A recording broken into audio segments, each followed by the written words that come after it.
Hello students, exercise 3.2 के first 2 questions में इस वीडियो में कवर कर देता हूं और इसमें इक्वेशन बनानी भी है और सॉल्व भी करनी है। जबकि 3.1 में था represent the situation as linear equation in two variable, सिर्फ रिप्रेजेंट करना था।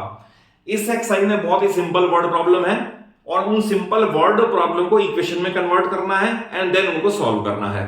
तो देखिए, सॉल्व करने का अभी जो एनसीईआरटी ने कहा है वो कहा है ग्राफिकली तो मैं आपको एक सेपरेट वीडियो में कवर करके दूंगा, बट अभी आपको मैं अलजेब्रिकली बता दूं कि अलजेब्रिकली कैसे सॉल्व करेंगे।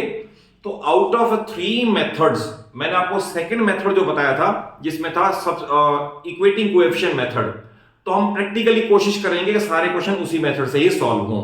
ओके, तो उसको कैसे स्टार्ट करते हैं मैं उसको बना के बताता हूं। पहले क्वेश्चन का फर्स्ट क्वेश्चन के फर्स्ट पार्ट की इक्वेशन। क्वेश्चन है कि 10 students took part in a quiz और उसमें आपको देखा number of girls is 4 more than number of boys, find the number of boys and girls. देखिए, इसके अंदर 2 वेरिएबल क्या है, बॉयज एंड गर्ल्स, तो ऑब्वियसली यही बन जाएंगे वेरिएबल्स।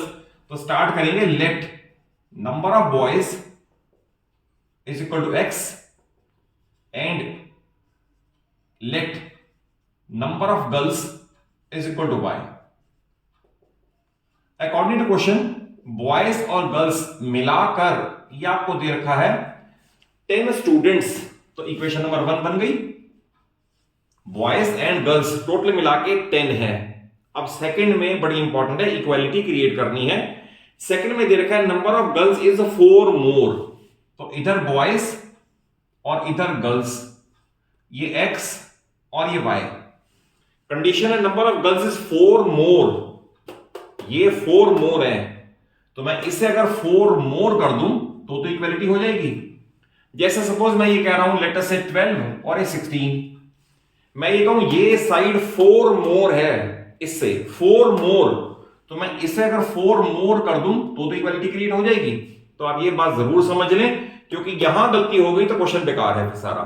इसने कहा नंबर ऑफ गर्ल्स 4 मोर है, तो बॉयज को 4 मोर कर दिया एंड देन उसकी इक्वेशन और बन गई।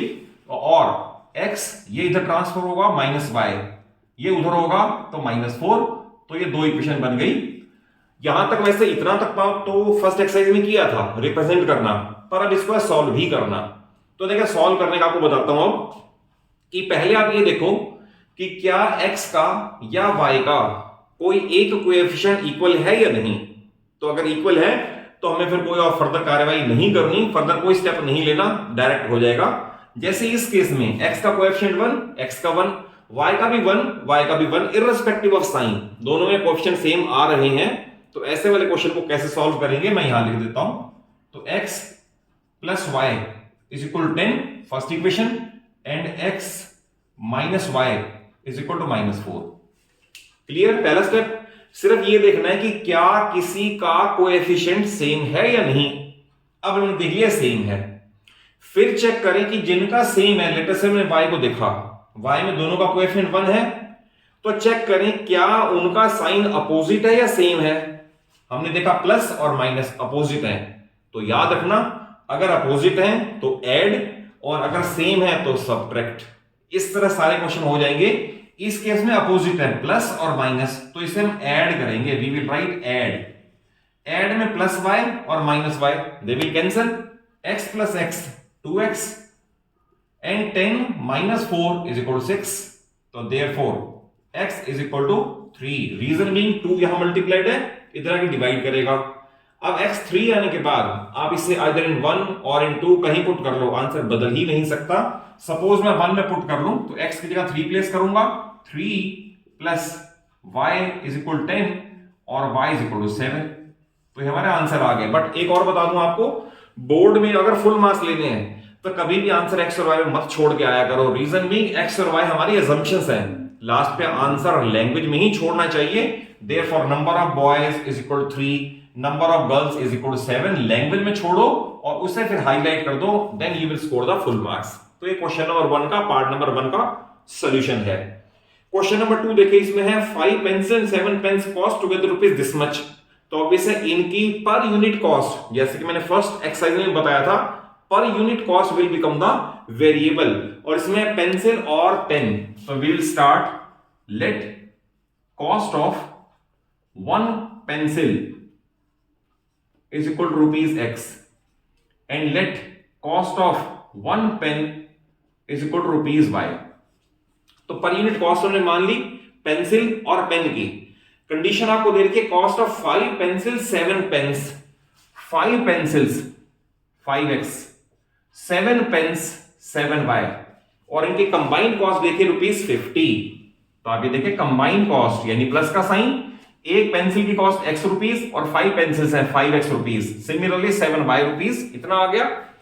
फिर एक और कंडीशन दे रखी है 7 पेंसिल्स एंड 5 पेन्स, तो यानी कि 7x प्लस 5y, अगर ये हो तो इनकी कंबाइंड कॉस्ट है रुपीज 46। क्वेश्चन है फाइंड द कॉस्ट ऑफ, अगर कहें रिप्रेजेंट करना तो क्वेश्चन टर्मिनेट से यहां तक खत्म हो गया, रिप्रेजेंट कर दिया।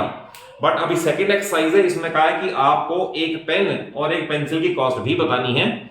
अब देखिए इसे कैसे सॉल्व करना है। तो इसे सब्स्टिट्यूशन मेथड एक सेपरेट में बताऊंगा, अभी आपको बताता हूं जो जिससे मैक्सिमम क्वेश्चन हो जाते हैं और वैसे ही करना चाहिए। आप इनमें से किसी एक का x का या y का कोएफिशिएंट इक्वेट करोगे। सपोज ये 7 है, तो अगर मैं 7 को इसके कोएफिशिएंट 5 से मल्टीप्लाई कर दूं तो ये फिगर 35 हो जाएगी। सिमिलरली ये 5 है, तो इसे मैं अगर 7 से मल्टीप्लाई कर दूं तो ये भी 35 हो जाएगी। तो मेरा पर्पस क्या है कि y का कोएफिशिएंट 35, y का कोएफिशिएंट 35 बन जाए। बट ये ध्यान रखना, जब मैं ये फिगर यहां लिखूंगा तो ये मल्टीप्लाई थ्रू आउट होगा, ऐसे नहीं करना कि यहां छूट जाए, या ऐसे नहीं करना यहां छूट जाए, तो थ्रू आउट मल्टीप्लाई करना है। तो आप इसको मल्टीप्लाई करो, it will be 25x plus 35y is equal to 250। Then 7 को इससे 49x plus 35y is equal to, ये कर दे 46 इंटू 7, तो 46 इंटू 7 आ गया 322। अब देखो इंपॉर्टेंट क्या है, अब इंपॉर्टेंट है y का कोएफिशिएंट इक्वेट है but they are carrying same sign, तो सेम साइन में कैंसिल नहीं हो सकते। तो अगर सेम साइन हो तो वी विल राइट सब्ट्रैक्ट, और सब्ट्रैक्ट का मीनिंग है नीचे वाली इक्वेशन के सारे साइन बदलना। ये ध्यान रखना, सभी क्वेश्चन में यही, पूरे चैप्टर में यही काम करेंगे कि अगर लिखा हमने सब्ट्रैक्ट तो सब्ट्रैक्ट मींस सेकंड वाली इक्वेशन के साइन बदल देना।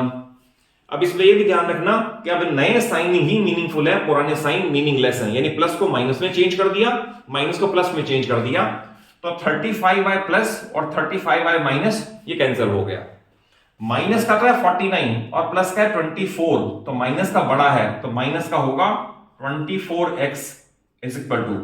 सिमिलरली 322 माइनस का है 250, बड़ा है, छोटा है प्लस का है, तो 322 माइनस 250 ये बनेगा 72 और विद माइनस साइन, तो माइनस से माइनस कैंसिल कर सकते हो। 24 यहां मल्टीप्लाइड, इधर आके डिवाइड करेगा, तो x equal to 72 by 24 is equal to 3, therefore x is equal to 3, first answer. अब x इक्वल टू 3 आप चाहो तो 1 में पुट करो, चाहो तो 2 में पुट करो, आंसर बदल नहीं सकता।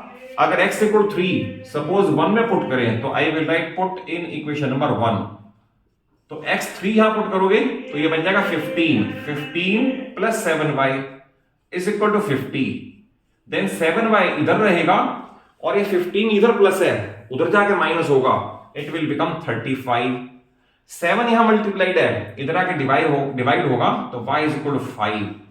तो ये दोनों आंसर आ गए, but repeatedly I say never leave answer in x and y, तो write in language. Therefore cost of 1 pencil ₹3, cost of 1 pen ₹5, hence it is the answer. तो ये पहले 2 क्वेश्चन कवर हो गए, पहले 2 पार्ट्स। अब क्वेश्चन नंबर 2 को भी मैं इसी में कवर कर देता हूं, ये भी सिंपल है। देखिए क्वेश्चन नंबर 2 में क्या है, क्वेश्चन नंबर 2 में है on comparing coefficient that is a1 a2 b1 b2 c1 c2, आपको सिर्फ ये बताना है कि ग्राफ पे ये किस तरह की लाइंस आएंगी। जैसे फर्स्ट पार्ट में 5x minus 4y plus 8 is equal to 0, और सेकंड है 7x plus 6y minus 9 is equal to 0। तो सिर्फ आपको ये बताना है बिना ग्राफ ड्रॉ किए, सिर्फ कोएफिशिएंट से, कि ग्राफ पे इसकी लाइंस कैसे आएंगी।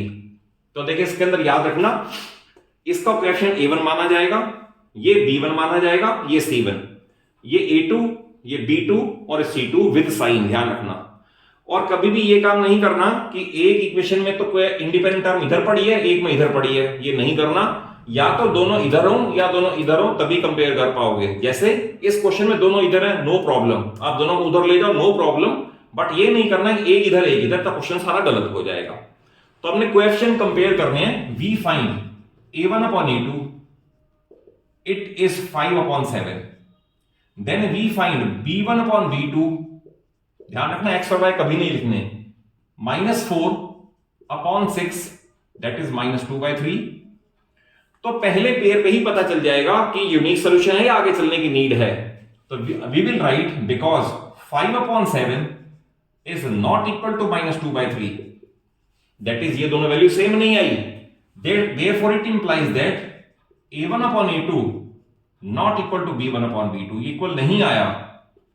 और अगर पहला ही पेयर इक्वल नहीं आया तो इसका फिर यूनिक सोल्यूशन होता है। therefore system has unique solution. अगर अलजेब्रिकली पूछे तो सिस्टम हैज यूनिक सोल्यूशन, और यूनिक सोल्यूशन है बट ग्राफिकली पूछा है तो ग्राफिकली हमारा आंसर होगा इंटरसेक्टिंग लाइंस आएंगी। तो ये ग्राफ अगर ड्रॉ करोगे, जो कि बाद में मैं वीडियोस में कवर करूंगा, तो ग्राफ इसका हमेशा ही दो लाइन किसी न किसी पॉइंट पे कट करती हुई नजर आएंगी। कंडीशन ये बड़ी इंपॉर्टेंट है, a1 upon a2 not equal to b1 upon b2। तो सिर्फ कोएफिशिएंट कंपेयर करके ग्राफ का रिजल्ट बताना है बिना ग्राफ ड्रॉ किए। ये फर्स्ट पार्ट था इसका। तो देखिए सेकंड पार्ट इसका। सेकंड पार्ट में 9x plus 3y, 9x plus 3y plus 12 is equal to 0 first. और सेकंड है 18x plus 6y, 18x plus 6y, और ये है plus 24 is equal to 0, plus 24 is equal to 0। तो इसका भी यही है, ग्राफ ड्रॉ नहीं करना, बिना ग्राफ ड्रॉ किए सिर्फ कोएफिशिएंट से ये बताने कि ग्राफ किस तरह का आएगा। तो ये a1 है, ये b1, ये c1, दोनों इधर है इंडिपेंडेंट टर्म, कोई चेंज नहीं करना, a2, b2 और c2। तो we find a1 upon a2, तो it is 9 upon 18, lowest form में लाओगे 1/2। Then we find b1 upon b2, b1 upon b2 means 3/6, ये आ गया 1/2। तो जब ये दोनों सेम आ जाए ना, तो यूनिक तो नहीं है, तो अब बाकी दो कंडीशन और बचती हैं, उसके लिए हमें c1 upon c2 भी फाइंड करना पड़ेगा। तो now we find c1 upon c2 which is 12/24, again 1/2। तो अगर ये आ गया c1 upon c2 भी सेम आ गया, तो we will write because a1 upon a2 is equal to b1 upon b2 is equal to c1 upon c2, तीनों same आ गए। तो therefore सिस्टम हैज, अलजेब्रिकली पूछें तो we will write system has infinite many solution या infinite solutions. और अगर infinite solutions हैं तो आपको मैं पहले फर्स्ट वीडियो में बता चुका हूं, अगर सॉल्यूशन इनफाइनाइट है तो ग्राफ की कोइंसिडेंटल यानी कि ओवरलैपिंग लाइंस आएंगी। It implies that coincidental lines और ओवरलैपिंग लाइंस, यानी ग्राफ ड्रॉ नहीं किया हमने, बट हमने बता दिया कि अगर ग्राफ ड्रॉ करोगे तो इस तरह का इसका ग्राफ आएगा, कोइंसिडेंटल लाइंस और ओवरलैपिंग लाइंस। इंपॉर्टेंट ये है इसके अंदर कंडीशन, क्योंकि अगर ये याद नहीं है तो फिर क्वेश्चन नहीं कर सकते। और इसका third part, last part, third part भी ये है, इक्वेशन गिवन है 6x minus 3y, 6x minus 3y plus 10 is equal to 0। और सेकंड है 2x minus y, 2x minus y plus 9 is equal to 0। Again graph draw नहीं करना, but बिना graph draw किए ग्राफ का रिजल्ट बताना है। तो इट मींस कोएफिशिएंट कंपेयर करने हैं। Again a1 b1 with sign, c1 a2 b2 क्या माना जाएगा, -1, क्योंकि कुछ नहीं है तो 1 है और विद माइनस साइन है, और ये c2। तो we find a1 upon a2 which is 6/2, that is 3/1। then we find b1 upon b2, b1 upon b2 means -3 upon -1, that is 3/1। तो जब ये दोनों सेम आ गए, इसका मतलब यूनिक सॉल्यूशन तो नहीं है, और आगे प्रोसीड करना पड़ेगा ये देखने के लिए कि इनफाइनाइट है या नो सॉल्यूशन है। Then we find c1 upon c2 it is 10/9। तो क्या ऑब्जर्व किया, ये दोनों तो इक्वल हैं और ये नहीं है, तो बिकॉज कंडीशन ये देखी हमने कि a1/a2 इक्वल टू आया b1/b2 but not equal to c1/c2, क्योंकि इसकी वैल्यू तो सेम है बट ये सेम नहीं है। तो अगर ऐसा केस आएगा तो we will write therefore, algebraically पूछेंगे तो सिस्टम हैज नो सॉल्यूशन। और अगर नो सॉल्यूशन है तो ग्राफिकली मैं पहले ही बता चुका हूं फर्स्ट वीडियो में, ऐसे वाले में अगर ग्राफ ड्रॉ करोगे, ग्राफिकली, तो पैरेलल लाइंस आएंगी ग्राफ के ऊपर, therefore system represent parallel lines on the graph.